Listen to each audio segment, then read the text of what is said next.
I don't know if I speak for everyone when I say this, but at this point in the year, I feel like we're all broke, or at least I am.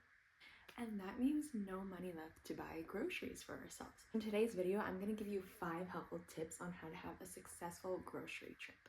Starting with tip 1, I normally like to plan out my meals for the week. I do about 2 to 3 dinners. I don't mind leftovers, so if I have leftovers, I'll eat it throughout the week, but 2 to 3 meals can get you through a week. I scroll on Pinterest and just pick 2 or 3 that speak to me. I'll look through cookbooks, whatever way that I can find or think of good meals. Sometimes when I'm on my phone on Pinterest, I'll open up the recipe and screenshot the recipe. Then when I go to my Photos app, I can cross out the ingredients that I already have by pressing edit and then using the marker or pen tool to cross out ingredients that I have. So that's just a lazy way to where you don't have to write things down. By planning out your breakfast, lunches, and dinners, this helps reduce food waste and it gives you a better outline and plan of what ingredients you're going to need and what you're going to be making, rather than if you just went into the store and grabbed whatever looked good in the moment. Now you're probably missing ingredients. I've also seen people use weekly meal planners to help them in this planning process, or even acrylic calendars that stick on the fridge or whiteboards. And then they'll just like list what we're having for dinner that night. My second tip for having a successful shopping trip is to take inventory of what you already have in your pantry, in your fridge, in your cabinets.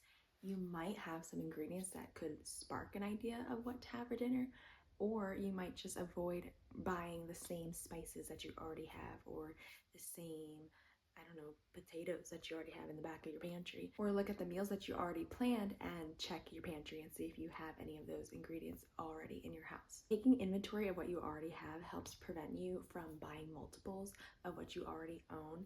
It reduces how much money you have to spend on a trip, and it also helps reduce food waste, because if you end up buying 2 of the same thing, now one of them is going to end up going bad. I know in the past, multiple times I have bought the same spices over and over again because a recipe will call for a spice. I'll get to the store, I'll look at it and say, I don't know if I have garlic at home. So then I end up buying more garlic, and I've done this like 3 times to where I've had 3 different jars of garlic seasoning. So I should follow this advice myself. My third grocery shopping tip is to bring that list with you. Don't forget it at home. Don't make the list and then not use it. A helpful tip that I actually got from my mom is she organizes the list by what aisle items are in. And at one time when I was younger, I was like, how do you even remember where the items are in the store?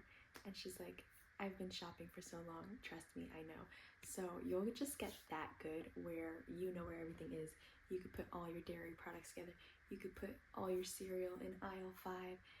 It'll be helpful.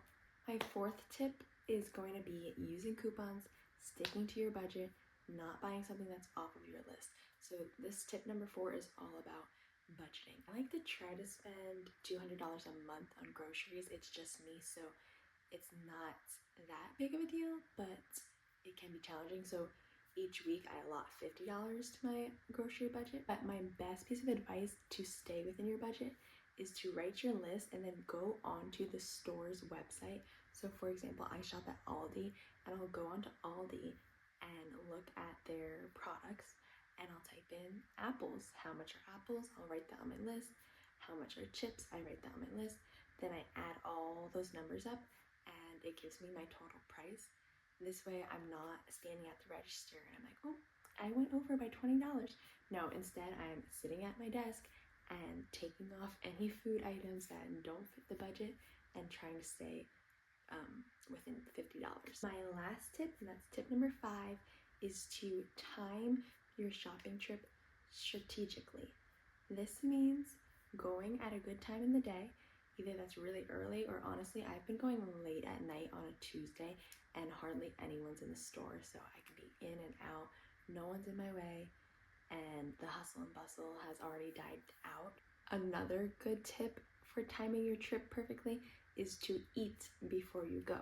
So time it where you just had lunch and then you go to the store, or you just ate dinner and then you go to the store.